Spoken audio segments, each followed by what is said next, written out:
एक छोटे से गांव में एक गरीब किसान विजय रहता था। विजय बहुत मेहनती था, लेकिन उसके पास बहुत ही कम संसाधन थे। एक दिन विजय के खेत में काम करते समय उसने एक चमकदार जड़ी बूटी देखी जो अजीब तरह से चमक रही थी। विजय ने सोचा कि यह जड़ी बूटी शायद कुछ खास हो सकती है, इसलिए उसने उसे अपने घर ले जाने का फैसला किया।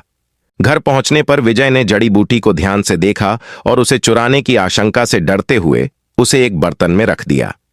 तभी गांव का एक पुराना साधु आया। उसने विजय से पूछा, तुम्हारे पास यह जड़ी बूटी कहां से आई? विजय ने साधु को सब कुछ बता दिया। साधु ने जड़ी बूटी को ध्यान से देखा और कहा, यह एक जादुई जड़ी बूटी है। अगर तुम इसे सही तरीके से इस्तेमाल करोगे तो तुम्हारी सभी इच्छाएं पूरी हो सकती हैं। विजय ने साधु की बातों पर विश्वास किया और सोचा कि वह अपनी गरीबी दूर करने के लिए इसका उपयोग करेगा। उसने जड़ी बूटी को अपने खेत में लगाते हुए सोचा, अगर यह जड़ी बूटी मेरी फसल को बेतहाशा बढ़ा देगी तो मेरी गरीबी दूर हो जाएगी। जड़ी बूटी को लगाने के बाद विजय ने देखा कि फसल बहुत तेजी से बढ़ने लगी और जल्द ही उसका खेत सोने की तरह चमकने लगा।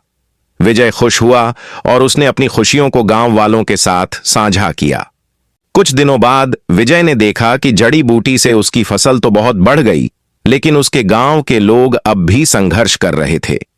विजय ने महसूस किया कि सिर्फ खुद के लिए खुश रहना ही पर्याप्त नहीं है, उसे गांव वालों की मदद करनी चाहिए। विजय ने जड़ी बूटी की कुछ शाखाएं गांव वालों को दीं और उन्हें बताया कि इसका उपयोग कैसे करें। जल्द ही पूरे गांव में खुशहाली फैल गई। विजय ने समझा कि सच्ची खुशहाली और जादू का असली मतलब दूसरों की भलाई में है।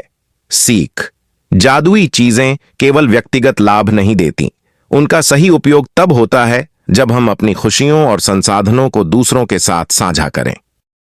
नई कहानी देखने के लिए हमारे YouTube चैनल मेहरा किड्स को सब्सक्राइब करें और बेल आइकन को दबाएं और नोटिफिकेशन बेल ऑन रखें।